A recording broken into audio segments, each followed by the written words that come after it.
반갑습니다, 여러분. 우리는 지난주에 사무엘상 10장에 나타난 이스라엘의 첫 왕 사울이 선출된 배경으로 이스라엘 장로들이 왕을 요청한 것과 그에 대한 사무엘의 반응, 그리고 하나님의 응답을 살펴보았습니다. 이스라엘의 장로들은 하나님이 이미 그들에게 왕이신 사실이나 사람을 왕으로 세우더라도 모세 시절에 이미 예고하신 왕의 조건과는 상관없이 세상 모든 나라들에 있던 것 같은 왕이 자기들에게도 필요하다고 주장했습니다. 하나님은 백성들의 그런 요청에 실망하셨죠.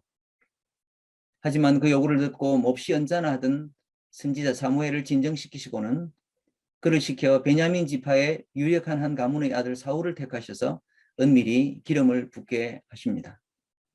그리고 시간이 무르익자 공색에서 드디어 사울을 왕으로 선택하심으로써 이스라엘 민족의 400년 이상 지속되어 오던 사사시대를 마감하고 드디어 백성들이 기대에 불었던 왕정이 출범되게 하셨습니다. 이 공식적인 첫 왕 선택의 날에 하나님이 너희를 위해서 세우신 왕을 보라고 하면서 사무엘이 사울을 일으켜 세웠을 때 백성들은 그를 보고 만세를 외쳤습니다. 사울은 유력한 집안 출신에다 준수한 외모라는 눈에 띄는 자산 외에도 하나님의 영이 임하면 예언하는 영성을 선물로 받았고 외적이 침입하면 군사를 일으키는 카리스마까지 갖췄습니다. 게다가 숙적 암몬을 물리친 승리의 날에도 우쭐하지 않고 예전에 자신을 조롱한 사람들을 처벌하지 않는 리더의 관대함도 보였습니다.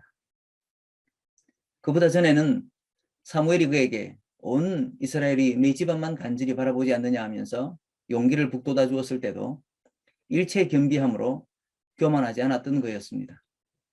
오히려 왕으로 선출되던 날에도 그 거구를 진보다리 속에 숨겼을 정도로 숫기 없던 사람이었습니다. 하지만 선출과 임기 초반에 보이던 그런 그에게서 기대할 수 없었던 모습이 불과 몇 년이 지나지 않아서 하나씩 눈에 띄기 시작합니다. 제일 먼저는 그가 제위에 있은 지 2년이 지난 후 블레셋과의 전투를 앞두고 길갈에서 전열을 가다듬었을 때였습니다. 사무엘은 자신이 가서 번제와 화목제를 드리기까지 7일을 기다리라고 했었지만 어쩐 일인지 그 기한이 지나도록 나타나지 않았습니다. 그러자 사울이 자기 스스로 번제를 드린 것이죠. 그런데 그 일이 있자마자 마치 그럴 소지가 있었던 사울이 어찌하는지 보자고 기다리기라도 했던 듯이 제사가 끝나자마자 나타난 사무엘은 사울을 가혹하게 꾸짖었습니다. 사울은 하나님의 명령을 따르지 않고 망령된 행동을 한 것이며 따라서 그의 왕조는 서지 못할 것이라고 말이죠. 그때 사무엘은 덧붙여서 이런 말을 합니다. 하나님께서 당신의 마음에 맞는 사람을 구하여 이미 그를 백성의 새 지도자로 세우셨다고 말이죠. 본문이 말하는 그대로를 사무엘상 13장 13절에서 14절까지에서 볼 수 있습니다. 사무엘이 사울에게 이르되 왕이 망령되이 행하였도다. 왕이 왕의 하나님 여호와께서 왕에게 내리신 명령을 지키지 아니하였도다. 그리하였더라면 여호와께서 이스라엘 위에 왕의 나라를 영원히 세우셨을 것이거늘 지금은 왕의 나라가 길지 못할 것이라. 여호와께서 왕에게 명령하신 바를 왕이 지키지 아니하였으므로 여호와께서 그의 마음에 맞는 사람을 구하여 여호와께서 그를 그의 백성의 지도자로 삼으셨느니라 하고, 여기서 이렇게 청천벽력 같은 경고를 들은 사울에 대하여 우리는 인간적으로 연민이 생기지 않습니까? 아니, 사무엘은 7일 만에 오겠다더니 약속도 지키지 않았습니다. 게다가 적군을 앞에 두고 두려움에 떨던 군사들은 대열을 이탈하기 시작했습니다. 속히 제사를 드려서 백성과 함께 하시는 하나님의 임재와 또 여호와 니시를 상기시켜 줘야 할 판에 왕으로서 이 정도의 선처리 후보고도 못하는가 말이죠. 나가서 아무리 잘못했다 손치더라도 이렇게 한번 잘못했다고 바로 아웃시키는 법이 어디에 있습니까? 하다못해 야구나 음주운전도 요즘은 삼진 아웃제를 택하는데 말이죠. 이런 의구심에다가 여호와의 명령을 따르지 않는 사울에 대해 하나님의 마음에 맞는 사람, 예전 번역에서는 여호와의 마음에 합한 사람이라고 했죠. 그를 찾아서 이미 백성의 지도자로 삼으셨다는 말씀은 또 뭡니까? 이 사람은 다윗을 두고 한 말씀이 틀림없는데 아직 사무엘이 다윗을 만난 적도 없으면서 어떻게 이런 말씀을 하실 수가 있습니까? 그 외에도 첫 왕 사울이 실격 처리되고 다윗이 새로운 왕으로 부상하는 과정에서 사울과는 대조적인 왕으로 묘사되는 것을 살펴보자면 다윗의 자격을 평하시는 하나님의 그 말씀에도 또 다른 질문이 꼬리에 꼬리를 뭅니다. 무엇보다 질문의 핵심은 여기서 다윗은 사울과 다를 것이라고 언급된 주요점, 즉 다윗은 하나님의 마음에 부합한 왕이라는데 그런 인정이, 그런 서티피킷이 언제 어떻게 주어졌냐는 것이죠. 그것은 사울과 다르게 다윗이 타고난 천성이었습니까? 아니면 나중에라도 하나님이 그렇게 말씀하시자 바로 짜잔 하고 주어진 은사였습니까? 우리가 지난주에 사울의 선출과 등극 그리고 실출을 통해 배우려고 했던 점은 우리가 어떻게 하면 사울과 같은 전철을 밟지 않을까였습니다. 우리의 가정이나 교회, 특히 우리의 자녀들이 영향력 있게 하나님과 그의 나라를 섬기는 사람이 되었으면 하고 바라지 않는 사람은 아무도 없습니다. 그럴 때 우리의 바람과 그것을 담은 간절한 기도가 마치 이스라엘의 장로들이 세상 모든 나라들 같이 자기들에게도 왕이 필요하다고 요구하던 수준이라면 그 기도가 곧이곧대로 이루어지는 것을 두려워하라고 했던 말이 그 말이었습니다. 집안의 인물, 영성과 카리스마, 겸손과 등만까지 갖추었던 사람이 왕으로까지 추대되었으니 이것은 한 집안의 완전 대박 소원 성취가 아니었습니까? 그런데 그런 사울이 얼마 못 가서 실격 선언을 듣고 나중에 아말렉과의 전투 후에는 더욱 버림을 받는 결과를 초래했으니 무엇이 잘못되었던가 하는 것이죠. 그 맹점을 파악하고 우리는 같은 잘못을 되풀이하지 말자는 것이 지난주의 말씀이었습니다. 오늘은 그에 이어서 바로 그 맹점을 고쳐서 자기 선임자와는 다르게 행동했던 왕을 살필 것입니다. 사울은 실격되었던 반면 다윗의 위는 견고하게 되었던 그 중요한 차이가 어디에서 비롯되는지, 다윗은 어떻게 하나님의 마음에 합한 왕이라고 불리우는지를 배우려는 것입니다. 그러니 우리가 앞서 제기했던 문제를 다시 한번 생각해 보십시다. 다윗은 성경에서 유일하게 하나님의 마음에 합한 왕으로 불립니다. 예수를 믿지 않아도 다윗을 모르는 사람은 오늘날 찾아보기 힘듭니다. 성경 안에서만 구약과 신약을 통틀어 사람 이름 중에 예수 다음으로 자주 언급되는 이름이 다윗입니다. 예수는 모두 1281번, 다윗은 971번이 나온다고 하니까요. 그러니 언뜻 생각하면 이렇게 유명한 글을 하나님께서 한 번쯤은 성경 어디에서 직접 내 마음에 합한 왕이라고 말씀하셨을 것처럼 생각하기가 쉽습니다. 하지만 이 말씀의 출처는 의외로 그 원문을 찾기가 쉽지 않습니다. 아까 사울을 책망하던 사무엘상 13장 말씀 외에는 단 한 차례, 그것도 신약에서 발견됩니다. 아까 사울을 책망하던 문맥에서는 사무엘이 다윗을 만나보기도 전에 또 다윗이란 이름을 밝히지도 않고 그 말씀을 전했으니 그것이 어찌 된 영문인가 싶었습니다. 그러면 신약에서는 어떤 관점을 가지고 다윗 왕에 대하여 그렇게 말하는지를 보십시다. 그 말씀은 사도행전 13장에 나오는데 당시의 로마 제국 비시디아 지방에 있던 안디옥에서 사도 바울이 설교 중에 한 말입니다. 이 비시디아 안디옥의 현재 위치는 터키 남부죠. 당시에는 안디옥이라고 불리우던 곳이 두 군데라서 그곳은 이스라엘의 북쪽 시리아 지역에 있던 그 신약교회 선교 출발점 시리아 안디옥과 대조됩니다. 우리가 문맥을 이해하기 위해서 사도행전에 나타난 바울의 말씀을 조금 더 넓게 인용하자면 20절부터 23절이 이렇게 되어 있습니다. 그 후에 선지자 사무엘 때까지 사사를 주셨더니 그 후에 그들이 왕을 구하거늘 하나님이 베냐민 지파 사람 기스의 아들 사울을 40년간 주셨다가 패하시고 다윗을 왕으로 세우시고 정언하여 이르시되 내가 이새의 아들 다윗을 만나니 내 마음에 맞는 사람이라 내 뜻을 다 이루리라 하시더니 하나님이 약속하신 대로 이 사람의 후손에서 이스라엘을 위하여 구주를 세우셨으니 곧 예수라. 사도 바울은 아까 우리가 읽은 사무엘상 13장 14절 말씀 외에 이 말씀의 출처가 될 만한 다른 근거를 가지고 있었을까요? 우리 스스로 혹은 성경에 관련된 문헌의 박시간 학자들의 도움을 받아서 뒤져보아도 그 말씀 외에 마땅한 다른 출처는 없어 보입니다. 그런데 내가 이새의 아들 다윗을 만나니 내 마음에 맞는 사람이라 내 뜻을 다 이루리라 라고 하는 말씀은 분명 아까 보았던 사무엘상 13장 14절 말씀보다 더 구체적이고 또 직접 화법으로 옮긴 것입니다. 오히려 시기적으로는 현장 상황에서 여호와의 음성을 전한 이 사무엘은 카드라 화법, 오늘날 간접 화법이죠. 그렇게 하나님의 뜻을 전하는데 바울은 하나님의 말씀을 마치 자신이 직접 들은 것 같이 생생한 직접 인용으로 전하는 이 자신감, 이런 확신은 어디에서 온 것입니까? 그 답을 알려면 사도 바울이 이 말씀을 전하는 문맥을 보아야 합니다. 그는 지금 예루살렘에서 육로로 한 1400여 킬로미터 떨어진 그 현재의 구글 맵 추정치이므로 당시의 도로 상황으로는 훨씬 더 멀었을 것입니다. 그렇게 이방 땅에 있던 유대인의 회당에서 설교하고 있습니다. 당시의 청중들 속에는 물론 유대교를 받아들인 이방인도 있었겠지만 다수는 고대 이스라엘의 역사에 아주 익숙한 사람들이었습니다.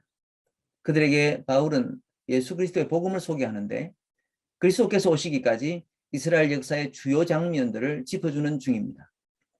거기에 사사시대가 나오고 잠깐 사울 왕을 하나님께서 세우셨다는 이야기가 나온 후에 그를 대신하여 왕이 된 다윗은 어떻게 예수 그리스도께서 그의 후손이 되어 오시는 일에 중요한 가교 역할을 했던지를 지금 이야기하는 것이죠. 이스라엘만 아니라 전 세계 사람이 다 아는 왕으로서 다윗 왕의 특성을 사도 바울 역시 하나님께서 내 마음에 맞는 왕이라고 하신 점에서 찾습니다.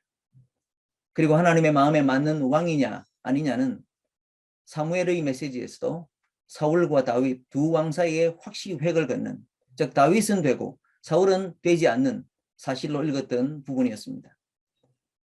그런데 그 말씀 이후에 사도 바울의 인용에만 나오는 내 뜻을 다 이루리라 라고 하는 부분은 무엇일까요? 그것은 성령의 통찰을 힘입은 사도 바울의 해석이라고 생각됩니다. 앞서 사무엘의 말에서는 여호와께서 그의 마음에 맞는 사람을 구하여 여호와께서 그를 그의 백성의 지도자로 삼으셨느니라 라고 했던 것을 사도 바울은 여호와께서 그를 사울 대신 제대로 된 백성의 지도자와 왕으로 삼으신 것이 달리 왕이 아니라 하나님께서 그를 통해 이루시려고 하던 하나님의 뜻을 다 이루는 왕으로 삼으신 것이라고 해석한 것이죠. 그래서 사도 바울은 이스라엘 역사 후대의 다른 사건에 관해서는 언급할 필요가 없이 다윗 왕에서 그리스도로 바로 넘어갑니다. 즉 다윗이 왕으로서 한 역할의 핵심은 그가 하나님의 마음에 부합한 왕이 됨으로써 앞으로 오실 온 세상의 메시아 예수 그리스도의 왕위를 세우는 역할을 했다는 것입니다. 우리는 처음에 사무엘의 말씀은 간접 화법이었던 데 비해 사도 바울이 인용한 버전은 하나님 말씀의 직접 인용인 점에 놀랐는데 이제는 다윗 왕의 특성, 즉 하나님의 마음에 합한 왕이 된 사실이 이렇게까지 복음의 역사에 중요한 거였나 싶어서 다시 놀랍니다. 사무엘이 사울에게 이 말씀을 했던 원래 문맥에서는 미처 이야기되지도 않았고 당시로서는 예측할 수 없었던 이런 관점과 해석이 어떻게 가능한 것인가요? 그것은 성경이 가진 예언과 성취의 관점에서 이해해야 할 것입니다. 마치 예수님이 여자의 후손으로 그것도 처녀의 몸에서 날 것이라고 했던 창세기 3장 15절이나 이사야 7장 14절 같은 예언이나 또 아브라함의 씨가 천하 만민에게 복을 끼칠 것이라고 했던 창세기 22장 18절 말씀처럼 예수님에 관한 숱한 예언들이 말씀이 처음 주어졌던 당시에는 당대의 역사적 사실에 뿌리를 두고 있었다가 나중에 세월이 흘러서 보니 더 엄청난 잠재성과 성취를 염두에 두고 있었던 줄 발견하는 것과 같습니다. 그 예언의 적용이 실제로는 하나님이 이루실 구원 역사 전체에 특히 예수님이 이루실 일과 깊이 연관되어 있다고 하는 이런 시야의 확장과 또 변화는 나중에 예수님이 오신 후에야 비로소 알려진 것들입니다. 그 예를 우리는 지난번 말씀에서 엠마오로 가던 길 위에서 메시아의 죽음과 부활이 어떻게 성경에서 예고되었던가를 미처 깨닫지 못하던 제자들에게 주님이 일일이 말씀을 풀어서 가르쳐 주시는 장면에서도 보았습니다. 이렇게 구약의 말씀이 구체적으로 가리키는 것이 무엇인지는 예수님께서 약속하신 보혜사, 이 도우시는 성령의 지도를 힘입어서 우리 주님의 성천 이후에도 새롭게 깨달아진 것이 많습니다. 이 사무엘의 말씀을 사도 바울이 이해하는 것도 마찬가지입니다. 사무엘의 입장에서는 아직 만나보지도 못한 다윗을 두고 예언했던 것을 사도 바울은 성령의 영감과 역사를 힘입어서 해석하는 것입니다. 하나님의 마음에 맞는 왕의 역할이 어떻게 예수 그리스도께서 다윗 왕의 후손으로 오시는 것을 가능하게 한 섬김까지 포함하는지, 그리고 그렇게 섬기기 위한 왕의 핵심 자질이었는지를 사도 바울이 그 말씀을 통해서 설교에서 정언하는 것이죠. 우리가 이런 설명을 통해서 하나님의 마음에 맞는 왕이라고 하는 그 말씀이 지닌 예언적 성격과 성취라고 하는 차원에 대해서는 이제 조금 이해를 하게 되었는데, 그런데 다윗이 정말 하나님의 마음에 부합한 사람이었다라고 하는 것을 우리는 무엇을 보고 압니까? 아까 말한 것처럼 그것은 하나님께서 다윗에게 주신 천부적 자질이었을까요? 하나님께서 다윗만 사랑하셔서 사울은 포기하신 대신 다윗에게만 그런 선물을 주셨던 것일까요? 물론 온갖 좋은 하나님의 은사와 선물에는 야고보서 1장 17절 말씀처럼 한이 없으십니다. 하나님의 은혜가 전혀 개입되지 않은 채 다윗이 순전히 자신의 노력으로 그런 은사를 획득했다고 말한다면 그것은 당연히 틀린 말이겠죠. 하지만 마찬가지로 그의 태도나 노력이 하나님이 베푸시는 은사와 기회에 아무런 효과도 미치지 않았다고 말한다면 그것 역시 겸양이 지나치다 못해 그 반대편에서 보자면 아주 무책임한 일이 될 것입니다. 우리가 지난주에도 그 균형을 잃지 않으려고 노력했듯이 사울은 처음부터 삐딱하게 보고 다윗은 무조건 좋게 보아서는 안 된다는 것이죠. 사울은 뭘 해도 안 될 사람으로 보고 다윗은 아무리 잘못해도 될 사람으로 보는 것은 잘된 사람의 편에서 볼 때는 모든 것이 하나님의 은혜로 되었다라고 하는 겸손 어린 찬양이 될지 몰라도 잘 안 된 사울 편에서 보면 그런 은혜를 자기는 얻지 못한 것이 억울합니다. 그랬다가는 또 필시 그러면 사람이 할 일이 하나도 없네라고 하는 아주 극단적 예정론 같은 것을 낳게 될 것입니다. 그보다는 하나님께서 사울에게도 기대를 가지고 계셨던가 하면 다윗도 실패할 뻔했더라는 사실을 아는 것이 중요합니다. 문제는 그때 그들이 각각 어떻게 반응했던가이죠. 그리고 바로 그 반응이 만들어낸 차이를 우리가 주목해야 하는 것입니다. 그러니 우선 사울을 다시 한번 보십시다. 앞서 우리가 살펴본 사무엘상 13장 13절 14절 말씀은 아무런 문맥 없이 사무엘이 와서 다짜고짜 사울에게 실격 선언을 한 말이 아니었습니다. 그 말이 있기 직전 사무엘과 사울의 대화를 보시죠. 사무엘상 13장 10절부터 12절 말씀이 그것입니다. 사울이 번제 드리기를 마치자 사무엘이 온지라.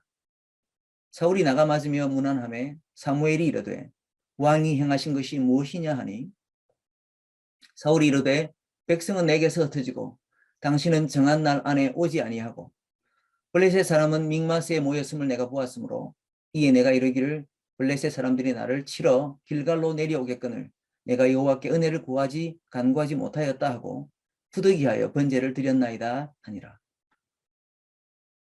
사울은 번제를 마치자마자 나타난 사무엘의 상기된 얼굴을 보았을 것입니다. 사무엘의 질문은 비교적 단순했죠. 당신이 무슨 일을 한 것입니까? 라고 말이죠. 이 질문이 하지만 단순히 궁금해서 한 질문이 아닌 줄은 사울도 눈치챘을 것입니다. 그 질문은 확실히 질책이었으니까 말이죠. 질책은 해명을 바라는 것이 아닙니다. 그러나 사울은 자신의 잘못을 고백하기보다 엄청난 길이의 변명을 늘어놓고 있습니다. 전열을 갖추어야 할 휘하의 군인들이 흩어지고 있던 모습, 사무엘이 약속대로 나타나지 않은 것, 금방이라도 자신들을 덮칠 것 같은 적군의 형세 등 어느 것 하나 그의 변명에 공감이 되지 않는 것은 없습니다. 그러나 거기에 빠져서는 안 될 더 중요한 것, 아니 다른 말은 차라리 하지 않았더라도 고백했어야 할 자신이 저지른 잘못에 대한 인식은 없죠. 심지어 사무엘이 늦으면 여호와 하나님의 은혜를 사무엘 대신 자신이라도 구해야 하는 것이 사울에게는 옳은 일, 즉 정의라고 변명되고 있습니다. 무엇보다 자신의 잘못을 인정하기보다는 자신의 행동을 두둔하는 그 말 속에는 왕으로서 마땅하다고 여기는 자신의 역할이 이스라엘의 장로들이 그렇게도 희망하던 온 세상 왕들의 모습과 같은 양상을 띈다는 것은 지난주에 우리가 살펴본 것과도 같습니다. 이스라엘의 하나님 여호와는 여전히 그들의 참 왕이시며 동시에 하나님이십니다. 하나님은 세상 나라들의 신같이 응급시에 제사를 드리기만 하면 은혜를 베푸는 그런 분이 아니시고 그들의 예배 중에나 삶 속 일상에서나 또 전쟁터에서도 순종과 진실을 바라는 참신이십니다. 그런데 지금 사울은 하나님의 위상을 세상 신들의 수준으로 떨어뜨리고 있죠. 하나님의 말씀에 대한 일말의 경외와 두려움도 없이 자기의 정당성을 주장하는 그는 하나님이 자기 위에 여전히 왕이시고 하나님이시라고 하는 사실에 대한 인식이 없습니다. 사무엘이 옐로우 카드를 꺼낸 것은 바로 이때였죠. 사울이 그런 태도로 나온다면 하나님께서는 당신의 명령을 따르지 않는 그를 폐하시고 마음에 맞게 행동하는 왕을 친히 세우셨다고. 그것이 소위 예언적 완료형이라면 정령이 세우실 일이라고 말이죠. 그때라도 사무엘의 입을 통해 들은 이 하나님의 말씀에 조금이라도 두렵고 떨린 마음이 있었을 것 같으면 그제서라도 용서를 비는 것이 옳았겠지만 불행하게도 사울이 그랬던 흔적은 없습니다. 그는 어느새 왕의 일에 몰두하고 있습니다. 적을 앞에 두고 그들을 물리쳐 이기는 것이 최우선이라고 하는 논리에 그는 싫은 소리나 늘어놓는 이 영감탱이 사무엘의 말에는 관여하지 않고 그가 떠나자마자 군사의 수를 셉니다. 이런 행동 역시 전쟁의 승리는 여호와가 함께 하시느냐에 달리는 것이 아니라 군사와 병거의 수요에 달려있다고 하는 그의 믿음의 바닥을 보여주는 것이죠. 그러길래 나중에 아말렉과의 전투에서도 여호와의 명령을 어기고 거기서도 죄가 지적되었을 때 변명을 이어가는 똑같은 행동의 패턴을 보입니다. 사무엘상 15장 13절부터 16절을 우선 보십시다. 사무엘이 사울에게 이른즉 사울이 그에게 이르되 원하건대 당신은 여호와께 복을 받으소서. 내가 여호와의 명령을 행하였나이다 하니 사무엘이 이르되 그러면 내 귀에 들려오는 이 양의 소리와 내게 들리는 소의 소리는 어찌 됨이니까 하니라. 사울이 이르되 그것은 무리가 아말렉 사람에게서 끌어온 것인데 백성이 당신의 하나님 여호와께 제사하려 하여 양들과 소들 중에서 가장 좋은 것을 남기며 그 외의 것은 우리가 진멸하였나이다 하는지라. 사무엘이 사울에게 이르되 가만히 계시옵소서. 간밤에 여호와께서 내게 이르신 것을 왕에게 말하리이다 하니. 이번에는 사울이 나타나서 무슨 말하기도 전에 사울은 자신이 여호와의 명령을 행하였다고 너스레를 뜹니다. 그는 이전에 받은 경고를 기억하고 있었던 것이 틀림이 없죠. 그리고 사무엘이 양소리, 소소리 들리는 것은 무엇이냐고 반문하자 예의 그 변명을 늘어놓기 시작합니다. 그것도 자신이 한 일이라고 하지 않고 백성이 벌인 일이라고 말이죠. 그러자 사무엘이 변명은 그만 늘어놓고 좀 조용하시라고 하고 하나님이 이런 말씀을 전하지만 그의 변명은 그 뒤에도 계속됩니다. 그리고 심지어 이번에는 정말로 레드 카드를 받고도 그의 관심은 여전히 하나님 앞에서 자신의 죄상에 대한 뉘우침이 아닙니다. 이번에는 이미 전쟁에서 이긴 후이므로 당장 적군에 맞서야 한다는 언급함 때문에 그 경고를 당장 돌아볼 겨를이 없더라는 핑계를 댈 수도 없습니다. 그런데 그의 관심은 하나님 앞에서의 회개가 아니라 백성들 앞에서 자신의 위상이 실추되지 않는 것이었습니다. 이 안타까운 일화의 마지막은 이렇게 되어 있습니다. 사무엘상 15장 30절 31절 말씀인데요. 사울이 이르되 내가 범죄하였을지라도 이제 청하옵나니 내 백성의 장로들 앞과 이스라엘 앞에서 나를 높이사 나와 함께 돌아가서 내가 당신의 하나님 여호와께 경배하게 하소서더라. 이에 사무엘이 돌이켜 사울을 따라가매 사울이 여호와께 경배하니라. 이런 형편이었으니 만일 우리가 사울의 입장이었다면 왜 다시 기회를 주시지 않고 매정하게 내 왕위를 단번에 폐하십니까? 라고 말할 수 있겠습니까? 하나님이나 사무엘이나 기회를 주지 않았던 게 아닌 것이죠. 실패했던 순간 하나님의 질책을 들었던 것은 오히려 기회의 순간이었습니다. 하나님이 아무리 엄한 말씀으로 꾸짖으셔도 그것이 회개하고 돌이키라는 말로 듣지 못하는 그 굳어진 마음과 불신앙이 문제라면 문제였던 것이죠. 험한 말로 하나님의 경고를 전하고도 사울이 회복되지 않는 것을 슬퍼한 사람은 오히려 사무엘이었습니다. 그는 사울을 향한 하나님의 선고를 전하고도 그를 향한 연민과 슬픔에 젖어서 한참을 지냈습니다. 사무엘상 15장 35절에서 16장 1절이 이렇게 되어 있습니다. 사무엘이 죽는 날까지 사울을 다시 가서 보지 아니하였으니 이는 그가 사울을 위하여 슬퍼함이었고 여호와께서는 사울을 이스라엘 왕으로 삼으신 것을 후회하셨더라. 여호와께서 사무엘에게 이르시되 내가 이미 사울을 버려 이스라엘 왕이 되지 못하게 하였거늘 네가 그를 위하여 언제까지 슬퍼하겠느냐. 너는 뿔에 기름을 채워 가지고 가라. 내가 너를 베들레헴 사람 이새에게로 보내리니 이는 내가 그의 아들 중에서 한 왕을 보았느니라 하시는지라. 하나님은 사무엘의 관심사를 이새의 아들 중 하나에게로 돌리십니다. 이새의 아들 다윗에게서 하나님이 보신 참 왕의 특성, 결국에는 하나님의 마음에 맞는 왕이라고 불릴 그 자질은 그럼 우리가 어디서 보고 또 어떻게 알 수 있습니까? 다윗이 남긴 수많은 업적과 그의 시편을 통해서 보여주는 훌륭한 신앙 고백에도 불구하고 그가 정말로 사울과는 어떻게 다른지 알 방법은 그가 사울과 별 다르지 않은 상황에 처했을 때였습니다. 바로 하나님 앞에서 죄를 지었을 때 말이죠. 사울이 폐위를 선고받고 다윗이 점점 부상하는 것을 보자 어떻게 하든지 그를 죽이려고 한 바람에 다윗은 초기에 숱한 위험을 겪었습니다. 옆나라로 망명을 해서 빌부터 살기도 하고 동족에게서 조롱과 천대를 당하기도 했죠. 그러나 그때까지 훌륭한 믿음의 본을 보이던 성군 다윗은 심각하게 실족한 적이 나중에 몇 번 있는데 그중 하나는 우리가 너무나도 잘 아는 것처럼 그가 밧세바를 보고 간통을 저지르고 나중에는 살인까지 저질렀을 때였습니다. 밧세바는 이미 결혼한 몸이었던 데다 자기 수하의 장군 우리아의 아내였습니다. 그는 밧세바가 임신한 사실을 알자 우리아를 예루살렘으로 불러들여서 그것을 은폐하려고 했지만 우리아의 충심 때문에 실패하고 맙니다. 그러자 교묘하게 우리아를 전사하게 하고 밧세바를 자신의 아내로 드립니다. 그러니 이 죄는 얼마나 오래 은밀하고 교묘하게 저질러진 일입니까? 그리고 그 죄의 종류는 좀 많고 죄질의 정도는 얼마나 심각합니까? 사람의 편에서나 하나님이 보시기에도 결코 작은 일이 아니었습니다. 무엇보다 그는 왕이라는 지위를 이용하여 그 죄를 저질렀으므로 온 백성을 대표하는 왕으로서 그가 범한 죄의 악영향을 하나님이 얼마나 심각히 다루시는지는 우리가 이미 속죄제에서 살펴본 적이 있습니다. 사울이 사무엘 대신 번제를 치른 것이나 아말렉 진영에서 동물을 잡아다가 살짝 간수하려고 했던 것과 비교해 볼 때 다윗의 죄를 더 가비히 여기거나 그의 입장을 공감해 줄 사람은 없습니다. 죄질로 치면 다윗의 죄가 훨씬 저질이죠. 그런데 그런 다윗을 두고도 하나님이 당신의 마음에 합한 왕이라고 하신 말씀이 철회되지 않았던 것은 왜일까요? 심지어 그런 다윗의 오점을 성경을 통해서 알아는 사도 바울이 여전히 사무엘상 13장 13절 말씀을 인용하면서 그 말씀을 되풀이하는 것이 합당한가 말입니다. 그러나 한 가지 다윗이 사울과 명백하게 다른 점이 있습니다. 바로 그의 죄가 지적되었을 때 그가 보인 반응의 차이죠.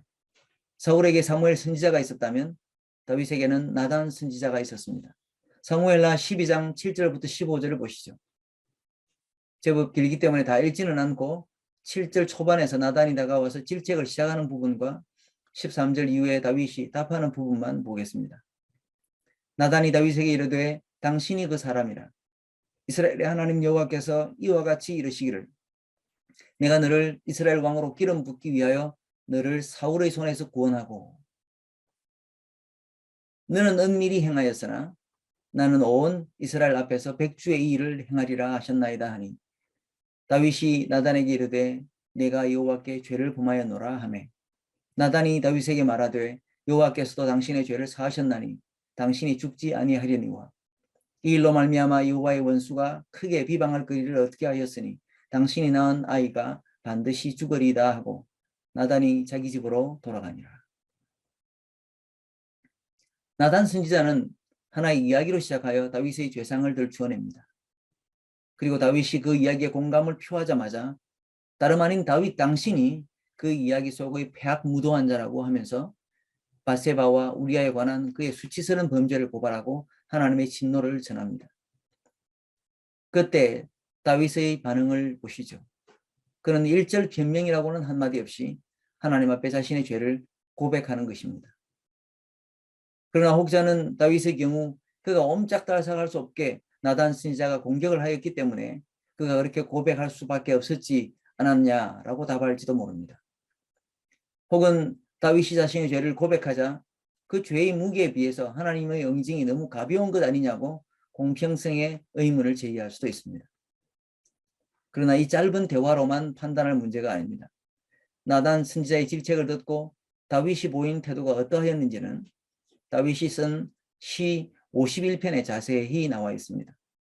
그것이 오늘 우리가 읽었던 본문이었는데요. 이제 그 말씀을 다시 보겠습니다. 다윗의 시, 인도자를 따라 부르는 노래. 다윗이 바세바와 동침한 후 선지자 나단이 그에게 왔을 때, 하나님이여 주의 인자를 따라 내게 은혜를 베푸시며 주의 많은 긍휼을 따라 내 죄악을 지워 주소서. 나의 죄악을 말갛게 씻으시며 나의 죄를 깨끗이 제하소서. 물은 나는 내 죄과를 아오니 내 죄가 항상 내 앞에 있나이다. 내가 주께만 범죄하여 주의 목전에 악을 행하여 싸우니 주께서 말씀하실 때에 의로우시다 하고 주께서 심판하실 때에 순전하시다 하리이다. 내가 죄악 중에서 출생하였으며 어머니가 죄 중에서 나를 잉태하였나이다. 보소서 주께서는 중심이 진실함을 원하시오니 내게 지혜를 은밀히 가르치시리이다. 우슬초로 나를 정결하게 하소서. 내가 정하리이다. 나의 죄를 씻어 주소서. 내가 눈보다 희리이다. 내게 즐겁고 기쁜 소리를 들려주시사 주께서 꺾으신 뼈들도 즐거워하게 하소서. 주의 얼굴을 내 죄에서 돌이키시고 내 모든 죄악을 지워주소서. 하나님이여 내 속에 정한 마음을 창조하시고 내 안에 정직한 영을 새롭게 하소서. 나를 주 앞에서 쫓아내지 마시며 주의 성령을 내게서 거두지 마소서. 주의 구원의 즐거움을 내게 회복시켜 주시고 자원하는 심령을 주사 나를 붙드소서. 그리하면 내가 범죄자에게 주의 도를 가르치리니 죄인들이 주께 돌아오리이다. 하나님이여 나의 구원의 하나님이여 피 흘린 죄에서 나를 건지소서. 내 혀가 주의 의를 높이 노래하리이다. 주여 내 입술을 열어주소서. 내 입이 주를 찬송하여 전파하리이다. 주께서는 제사를 기뻐하지 아니하시나니 그렇지 아니하면 내가 드렸을 것이라. 주는 번제를 기뻐하지 아니하시나이다. 하나님께서 구하시는 제사는 상한 심령이라. 하나님이여 상하고 통회하는 마음을 주께서 멸시하지 아니하시리이다. 주의 언택으로 시온의 선을 행하시고 예루살렘 성을 쌓으소서. 그때 주께서 의로운 제사와 번제와 온전한 번제를 기뻐하시리니 그때 그들이 수소를 주의 제단에 드리리이다. 이 위대한 시를 우리가 이 시간에 일일이 읽고 묵상할 수는 없습니다. 다만 나단을 통해 들은 여호와의 말씀을 듣고 그가 죄로 물든 자신을 하나님 앞에 내어놓고 얼마나 숨김없이 또 처절하게 하나님을 대면하는지가 보입니다. 3, 4절에서 그는 자신의 죄가 항상 자기 앞에 있다고 말합니다.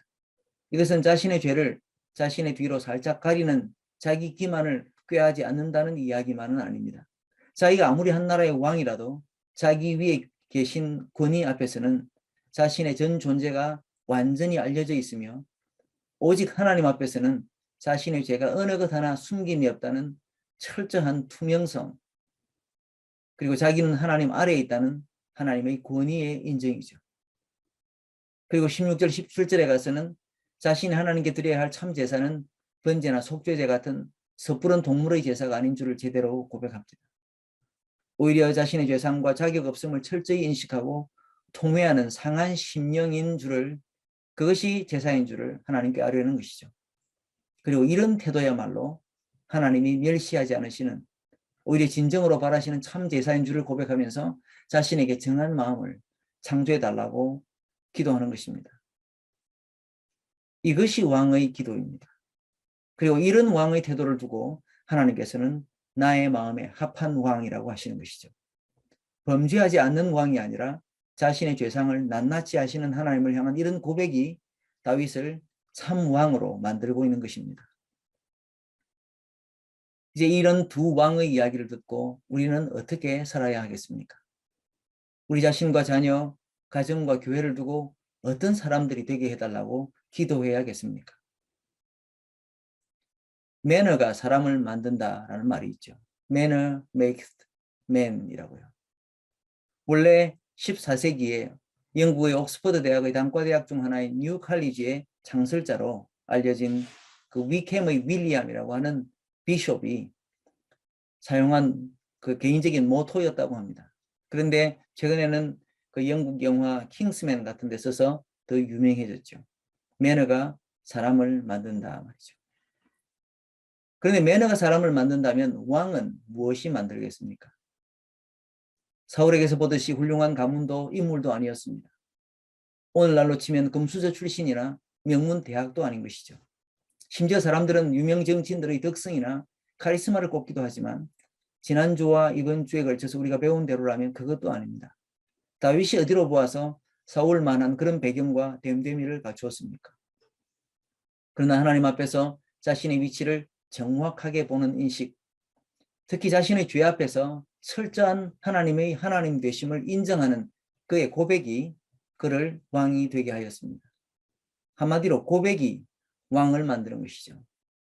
영어로 치면 confession causes the king이라고 해야 될까요?